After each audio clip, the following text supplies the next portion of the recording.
This is CX of M Radio, the voice of customer experience professionals.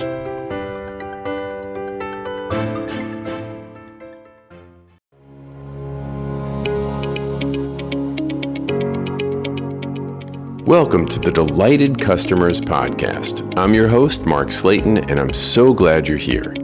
I empower leaders to turn indifferent customers into loyal fans. I talk to guests with a wide range of expertise who share meaningful insights and wisdom. We give you practical tips and proven frameworks and share ways to help you delight your customers.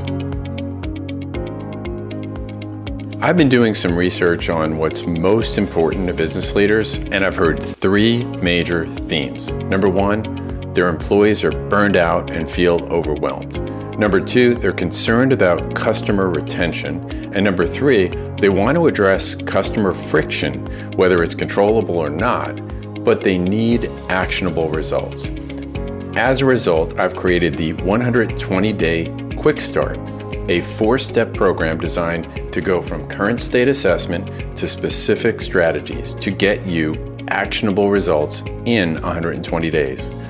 If you want to make a quick impact, check out empoweredcx.com for more information. I'd love to talk to you.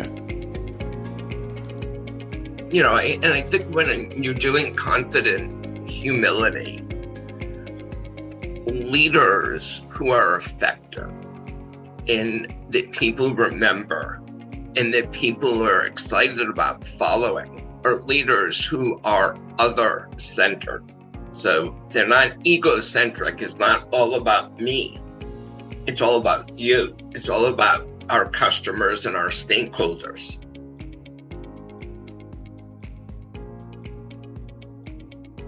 Okay, my guest on the show today is Jay Weiser from Jay Weiser Consulting. And this episode is going to be just a little bit different, partly because Jay's background is in leadership. He is a graduate of the Wharton School.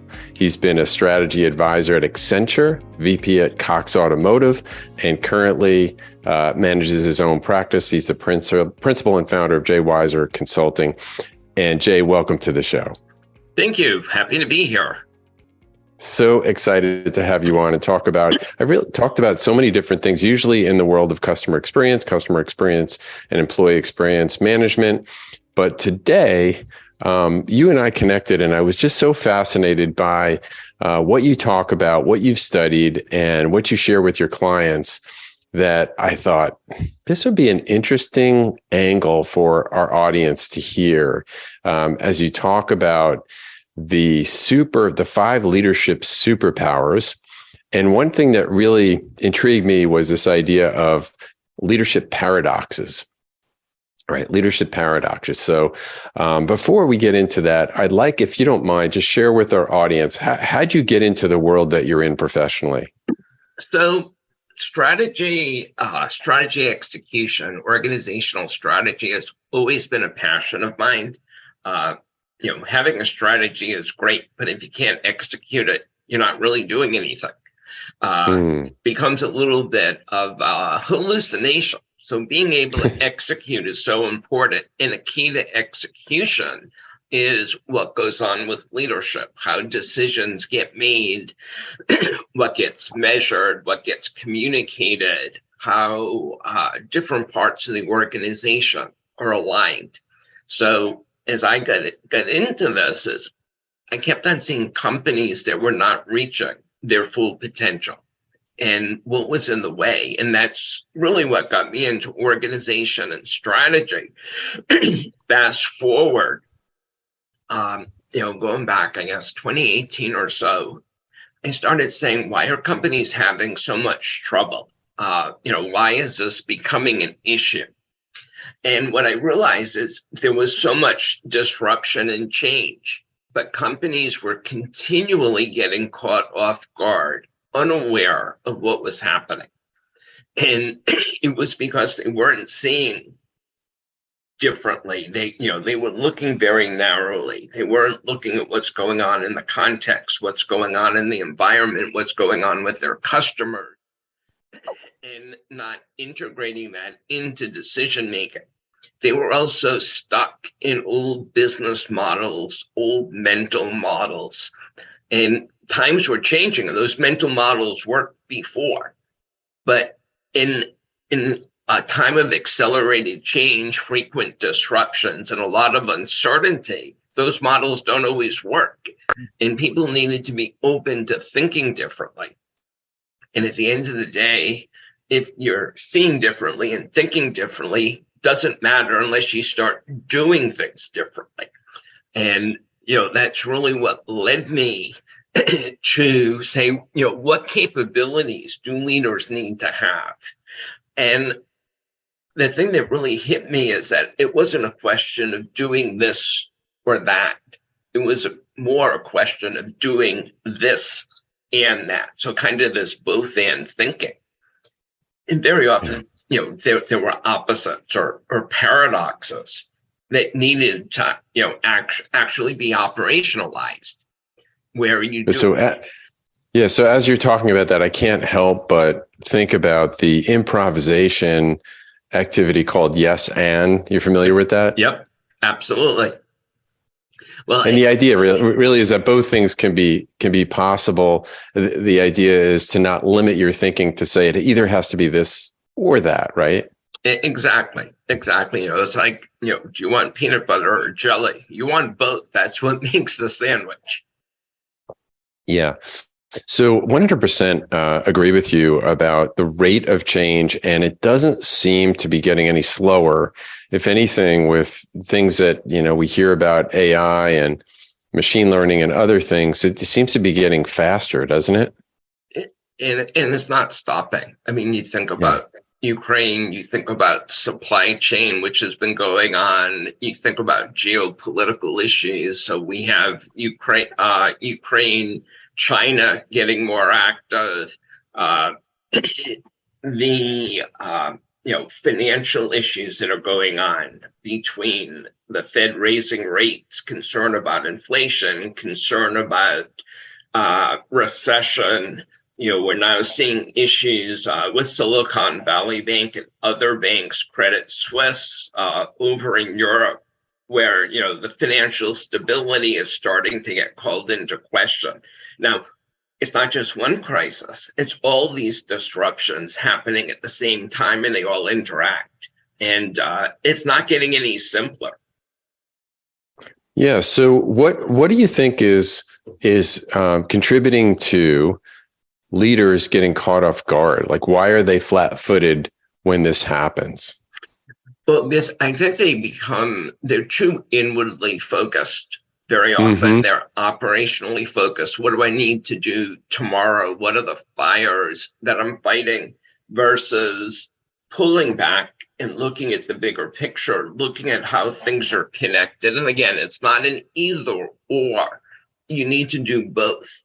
You need to understand what's happening operationally, how you're impacted by what's going on in the world, what's going on in your ecosystem, your industry, with your customers. And think about what's going to go on and use that to inform decision making. Yeah. So what would you, what would you, well, before we get into remedies, let's hit the pause button, because very recently, let's use it by way of illustration, Silicon Valley Bank, right? And that whole situation, which again, there is a great example of what appeared to be $200 billion bank, which, to give people, I came from the banking world and we were a $13 billion bank after 2 acquisitions. And we were a decent sized regional bank. 200 billion makes it, almost 20 times larger than a decent sized regional, mid-sized regional or community bank. 200, what did I say? 20 times larger. So it's a good size bank, and yet they were flat. What happened there? What's your opinion? So I think it was a couple of things. They got complacent. They were focused on really 2 industries. Primarily one, which is high tech. Second one was wineries to some degree, but it was a lot of venture capital money. So there was industry concentration. I think the second thing was they invested in long-term bonds. And when interest rates go up, the price of long-term bonds goes down. And again, heavily concentrated. I came up with a banking background. In Banking 101, you look at interest rate risk, which goes to what's going on with interest rates and what's going on with the maturity and duration of the bonds. Now, sometimes the danger is you ignore the risk. So you know it's there and you choose to do nothing, which in and of itself can be very risky. And then there's just, people say, oh, it's a black swan. You couldn't possibly have seen it coming. And people have said that about Silicon Valley Bank. This risk was out there in plain sight. It wasn't a black swan. Anybody who's been involved in banking knows when interest rates go up, that's going to affect the value of your assets. It's going to affect the credit worthiness of your customers. And it's something you plan for. It's something you monitor. So, I think it was a failure in terms of leadership. It was a failure in terms of the board paying attention to this, and to some degree, the regulators, for not asking questions about this. A lot of times with disruption and uncertainty, things should have been seen coming. Things should have been, basic, preparedness. And, that in this case, as in a lot of other cases, was lacking. Yeah. And speaking of that, Jay, as you think about other organizations, can you think of either some other examples where leadership was caught flat-footed and should have been ready for the disruption? Or can you think of some examples of where they did flex and respond well? So I think a couple of things.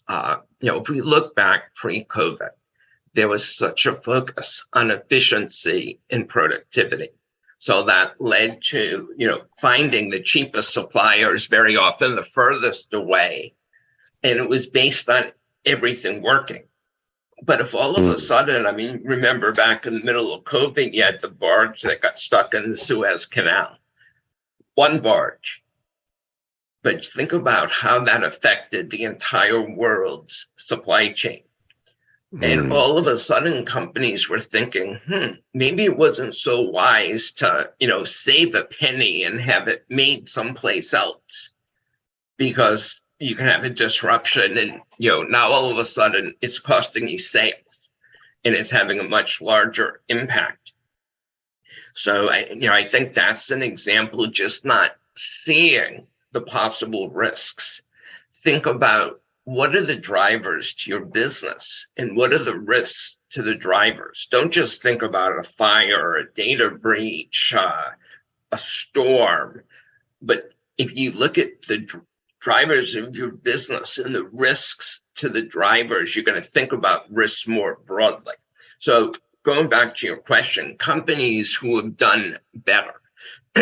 One example I like to use is Delta Airlines. Now, airlines were instantly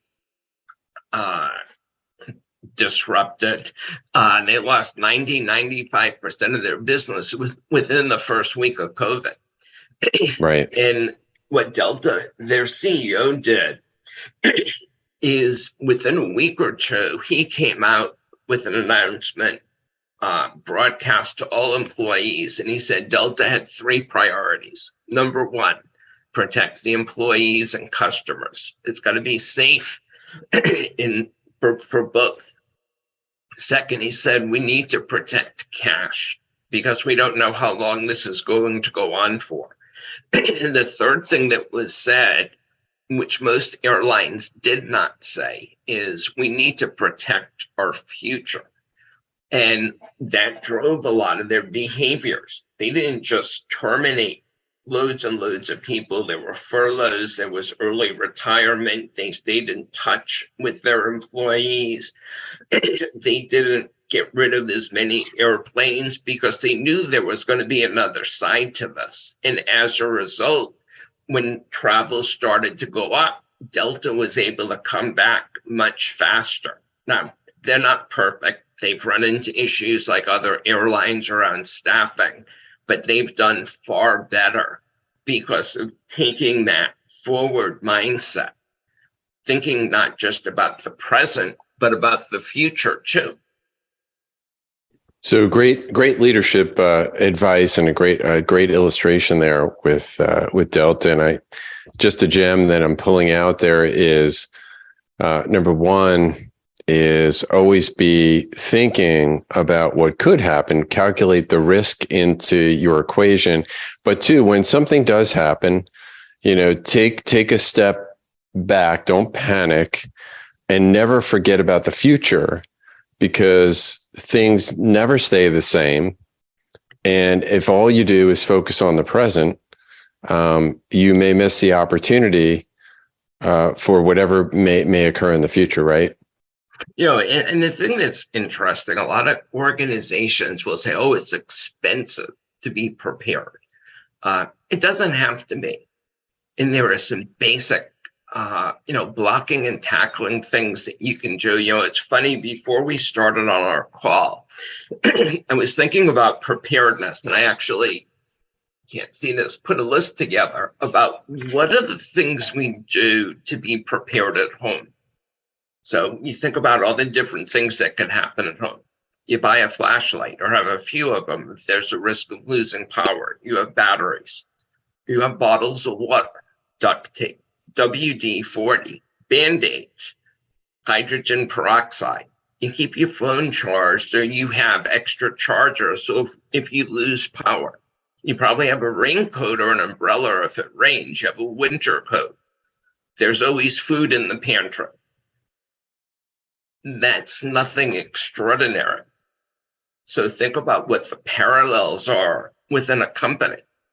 And, sometimes they don't have the duct tape or the WD-40. They don't have the emergency contact list. They don't have other sources of power in case, you think about the companies that all of a sudden had to go remote. There's not a lot of cost difference between a laptop and a desktop to have that mobility, as an example. Yeah, it's a great illustration of, you may be thinking it's gonna cost you a lot more to be prepared for risk, but the reality is it may not cost you. There may be some expenses, but in the long run, you may be better off. So talk to us about the 5 paradoxes that you have come up with, because that's really interesting to me. So the 5 paradoxes is really looking at 5 tensions. The first one is the tension between the present and future, which we've really talked about. And that's right. Superpower is called being a present futurist. So you have to bring both together. And the second one is looking at the tension between experience and expertise in learning. All too often people are saying, oh, I've got 20 years of experience. I've been a CFO for 20 years. I've seen everything I need to see. Well, that's not always the case. Environment's changing. What made you successful in the past isn't necessarily what's going to make you successful in the future. So it's critical for leaders to be open to learning. It's not just for people below you. It's for you as a leader and the leadership team. Learning, it's about being curious, fostering an environment where it's okay if you get challenged. It's okay to be curious, that leaders are okay saying, this is kind of new, but we together can figure this out. So, that openness, all too often you think about curiosity. We're most curious when we're young.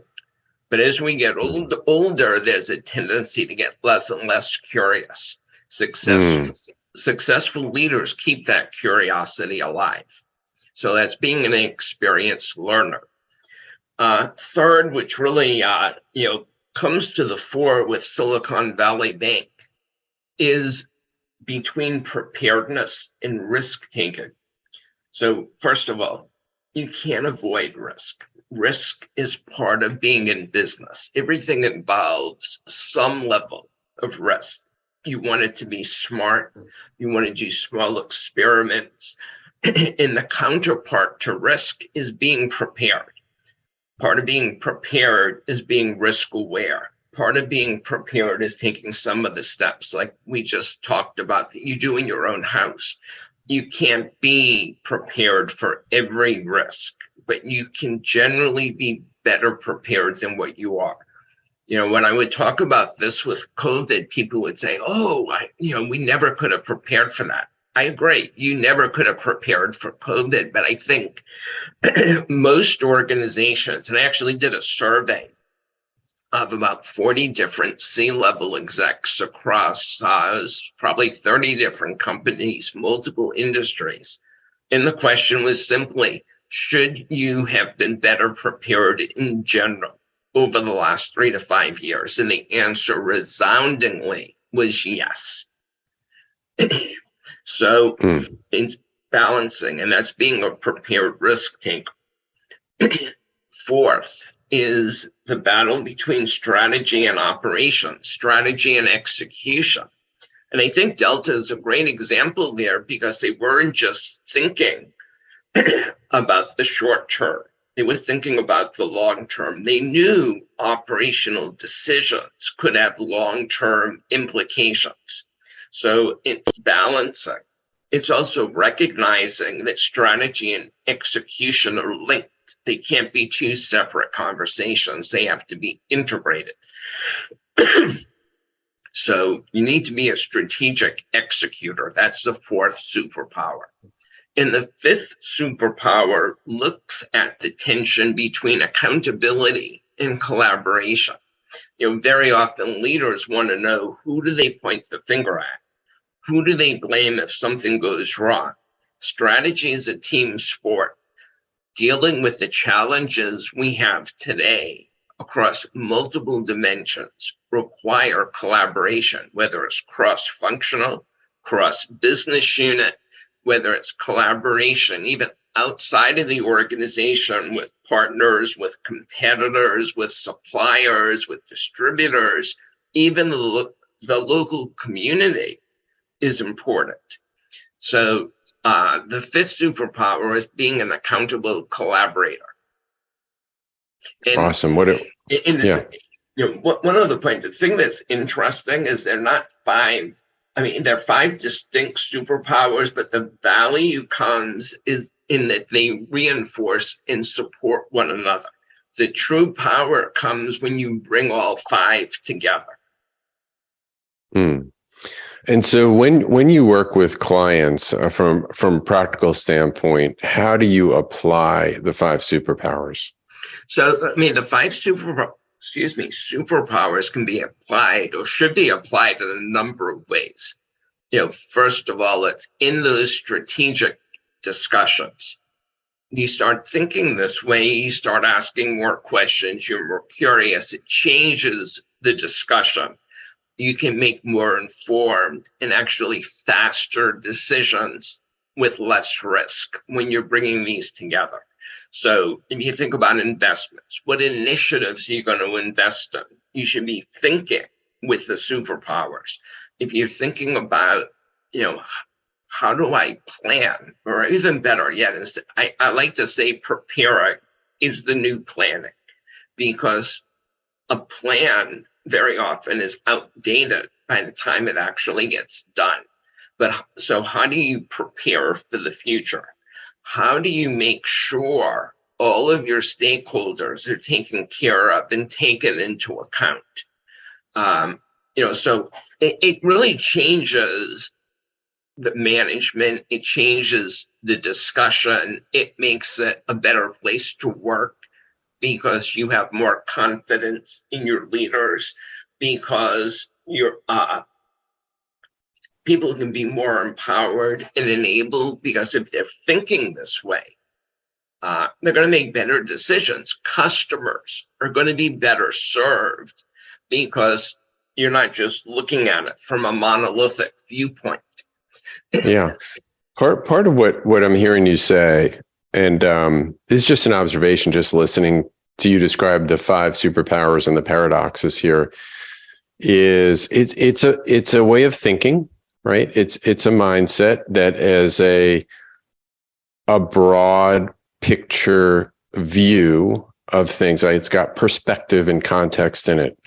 What occurs to me is that there's this word secure attachment at the individual level, meaning there's people who are going to abide by, embrace the 5 superpowers. They're pretty secure people, right? Because they have a spirit of curiosity. They're open to other people's opinions. They're willing to take risks, right? So in order to do all these things, you have to yourself be able to be secure. That's a word that comes up in my head. What do you have to say about that? So the thing that's interesting, and this is another paradox, and I wrote about this recently, and it's called... Is this a bonus paradox? A bonus paradox. Okay. Is confident humility. So, oh my. When you talk about secure, I think it's confidence in yourself, in your ability. But at the same, that you know how to think, you know how to solve problems. But the humility is that you realize you don't have all the answers. So by being humble, you engage other people. And that helps the security, the confidence, the competence and capabilities of the group. So confident humility is an important leader characteristic, because if somebody's too confident, they're going to be arrogant, they're not going to listen. And if somebody is too humble, they're going to seem insecure, not being able or willing to take charge and make decisions. So it's when you bring the two together that I think you really have an effective leader. Yeah. Well, that's a good one. That may be my favorite one, Jay. Well, and the thing is interesting. I think it becomes your favorite because it's so core to being a leader. It's not tied to disruption or uncertainty. It's just a good thing to be. Yeah. It reminds me of the level 5 leadership, Jim Collins, when he talks about Iacocca versus others that were more concerned about leaving a legacy than being the legacy. Yep. No, absolutely. And I think when you're doing confident humility, leaders who are effective and that people remember and that people are excited about following are leaders who are other-centered. So they're not egocentric. It's not all about me. It's all about you. It's all about our customers and our stakeholders. Yeah, which is a great segue to the next question, which is, okay, we've talked about the 5 superpowers. We talk about, what great leaders in this day and age should have in the arrows in their quiver. Where's the intersection with the customer experience? So I think, again, those superpowers apply. If let's just say I'm a banker and I'm working with a customer, it helps to be a present futurist, to understand how the context, how the environment's going to affect the customer. And also, how does it affect the customer's customer? How should I serve that customer differently? Being an experienced learner is not assuming you know everything about the customer, that you fully understand their business. It's about being curious, asking questions, understanding their needs, the challenges they're facing, and not just take it at face value, but to actually dig into it a little more, because you might find out the need they come in for is not really the most important need they have. So that curiosity helps. Yeah. Same thing again with the banker example, being a prepared risk taker. When you lend money, there's going to be risk. Do you understand what that risk is? Do you, ask the right questions? You understand the drivers of their business? What can you do? What can you say? What can you ask to make sure that you're prepared? And it's also, we go back to COVID. The companies that tended to do well, the ones were the ones who weren't just worried about themselves, but were asking the customer, how can we help you? Help me understand what you're going through so we together can figure out how we can best serve you. So again, it's not being me-centric, it's being other-centric. Yeah.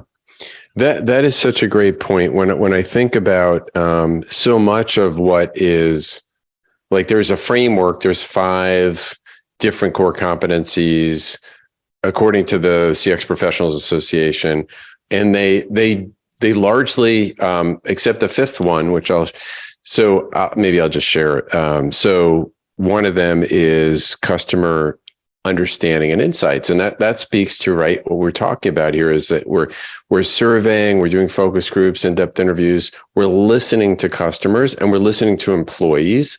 When I say listen, it could also be data that we're getting feedback from, the data of the number of times a certain activity has happened. Sure. Open account, closed an account, etc. Visited a website. And then, the strategy is another one, CX strategy. That's planning the roadmap. And then the metrics and what you measure and the insights, the value that you are building into, and to your point, not only what your customer, but what their customers derive as value. And then the last one, which is called leadership and accountability, which speaks right into what you're talking about. And I wonder sometimes, leadership and accountability, and I've also heard it say unofficially, a leadership of accountability, right? Which is saying, leaders have to be accountable to holding people to standards. And a lot of times we're too nice. And we let people, not do what the standards are, which would be for the customer's benefit. I was going to say the thing to make sure, when I hear accountability, there are 2 pieces. There's account, which is the measurement, the tracking, and there's the ability piece. So part of this, not only are there standards, I guess a couple of things come to mind. One, are people enabled and empowered? Do they have the tools they need to accomplish the job? I think the other part, I'd like to call the argument between rules and principles. Rules are very strict. Rules, you focus on compliance. Rules very often might not make sense in certain situations. Principles provide guardrails, but you have some flexibility. If you have too many rules, you can ruin the customer experience. And because you end up saying, I'm sorry, that's against policy. Or you say, I'm sorry, I need to ask, for permission from 3 different people to be able to do this for you. Whereas if you have a principle that's, essentially says, do what's right for the customer. So you put the customer first, the company second, because you realize if serving the customer's going to buy more from you, they're going to be more loyal, they're going to be more satisfied, the returns are going to come.